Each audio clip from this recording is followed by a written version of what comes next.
शुरू होते ही हम कैथरीन नाम की एक औरत से मिलते हैं जो कि पागलों की तरह फोन पे किसी को ये समझाने की कोशिश कर रही थी कि मैं तुम्हें वो म्यूजिक नोट्स नहीं दे सकती। तुम समझ नहीं रहे, जो म्यूजिक नोट्स तुम मांग रहे हो वो म्यूजिक कर्स्ड है। यानी अगर कोई इस म्यूजिक को सुनेगा तो वो किसी शैतानी एंटिटी यानी शैतानी क्रिएचर के कब्जे में आ जाएगा।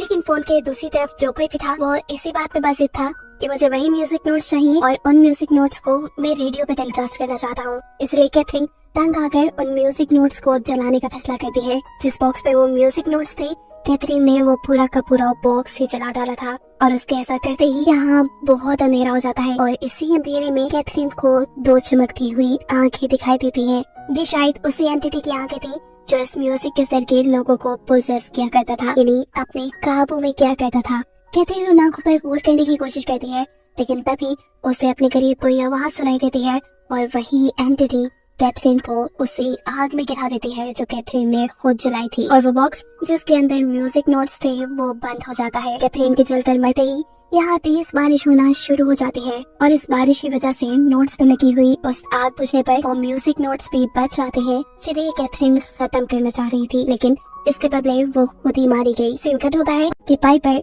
जो यहाँ सबको नुकसान पहुँचा रहा है, सबको पोसेस कर रहा है, वो पहले कैथरीन के जरिए अपने म्यूजिक नोट्स को पूरा करना चाह रहा था और फिर मेलोडी और उसके ऑर्केस्ट्रा वालों के जरिए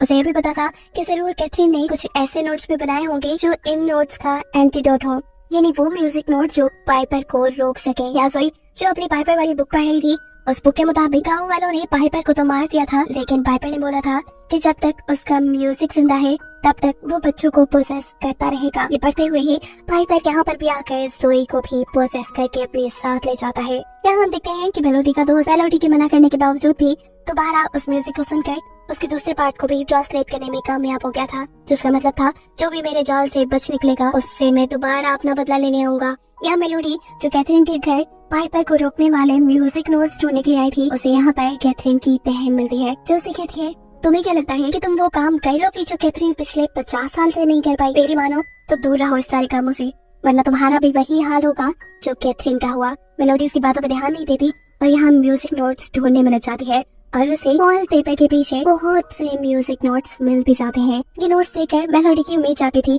लेकिन कैथरीन के सिस्टर से यहाँ आकर बताती है कि पाइपर के म्यूजिक नोट्स का कोई तोड़ नहीं। अगर तुम्हें पाइपर का म्यूजिक सुनाई देता है तो इसका मतलब वो पूरी तरह तुम्हें पोसेस कर चुका है। पाइपर ने कैथरीन को भी पोसेस कर लिया था। उसकी पोसेशन के बावजूद भी कैथरीन उसके म्यूजिक नोट्स का तोड़ ढूंढती रही और ऐसे उसकी लाइफ में सब बिगड़ गया। तुम्हारी भी लाइफ बिगड़ जाएगी, मेरी बात मानो मेलोडी और ये सारे काम छोड़ दो। मेलोडी इस मरतबा भी इस औरत की बातों पे ध्यान नहीं देती और दीवार पे लिखे हुए नोट्स को लेकर अपने फ्रेंड के पास आ जाती है, क्योंकि उसे लग रहा था कि यही पाइपर के नोट्स का तोड़ है। वो देखती है कि यहाँ उसके दोस्त को भी पाइपर ने पोसेस कर लिया था, इसलिए उसके नाक से खून आ रहा था। वो अपने कान पे भी हमला करके अपने आप को जख्मी करना चाहता था, लेकिन यहाँ पर मेलोडी उसे बचा लेती है। ऑर्केस्ट्रा के अंदर मेलोडी के बॉस अपनी पूरी टीम के साथ वही म्यूजिक नोट्स बचाने लगे थे जो पाइपर के थे, जो वो कैथरीन से लेकर आई थी। ऐसा कहते हुए यहाँ बैठे हुए मेलोडी के एक क्लिक के अंदर पाइपर आ जाता है। उसकी आंखें जलने लगती हैं और पाइपर देखते ही देखते यहाँ बैठे सभी लोगों को प्रोसेस करना शुरू कर देता है। मेलोडी जो ये सारी चीज नोटिस कर चुकी थी, वो जल्दी से बैक स्टेज जाकर यहाँ की इलेक्ट्रिसिटी बंद कर देती है ताकि लोग प्रोसेस होने से बच पाए। लेकिन अब बहुत देर हो चुकी थी, क्योंकि पाइपर इस टाइम जिसकी बॉडी में आया हुआ था वो उसकी बॉडी को फाड़ कर उसके अंदर से बाहर निकल आता है और यहाँ मौजूद एक एक करके सभी लोगों को मार देता है। लोगों को मारने के बाद वो यहाँ पर फ्लूट उठाकर वही म्यूजिक नोट्स बचाने लगता है जिससे वो बच्चों को अपने कंट्रोल में किया करता था। उसके म्यूजिक बजाते ही यहाँ एक जादुई दरवाजा खुलता है और देखते ही देखते सारे बच्चे इसके अंदर जाने लगते हैं। वो पाइपर की दुनिया थी जहाँ वो बच्चों को अपने कंट्रोल में करके रखता था, उन्हें अपना गुलाम बना लेता था। मेलोडी भी मौका पाते ही पाइपर की दुनिया में चली जाती है और उसे यहाँ पे अपनी बेटी और उसका दोस्त भी मिल जाते हैं। मेलोडी देखती है कि उसकी बेटी पाइपर के इशारों पे काम कर रही थी। ये देख उसे बहुत बुरा लगता है। वो जल्दी से जाकर अपनी बेटी को हक कर लेती है और उसके कान से उसकी हेयरिंग डिवाइस निकाल देती है ताकि अब वो पाइपर का म्यूजिक ना सुन पाए और उसके पोसेशन से बाहर निकल आए। जिसके बाद मेलोडी भागते हुए अपनी बेटी को उसी दरवाजे से बाहर ले आई थी जिस दरवाजे से वो इसके अंदर गए थे।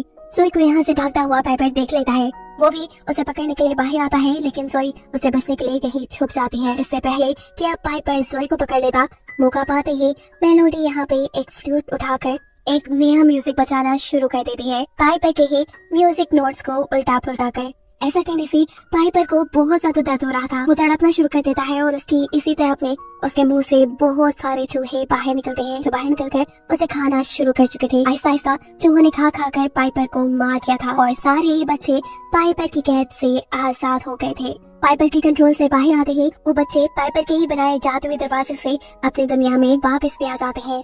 इन्हीं बच्चों में जोई का दोस्त भी बाहर आ चुका था और पाइपर का वो दरवाजा हमेशा हमेशा के लिए बंद हो चुका था। यानी अब फाइनली पाइपर का चैप्टर बंद हो चुका है। ऐसा आप सभी को लग तो रहा है, लेकिन कहानी में अभी एक ट्विस्ट है।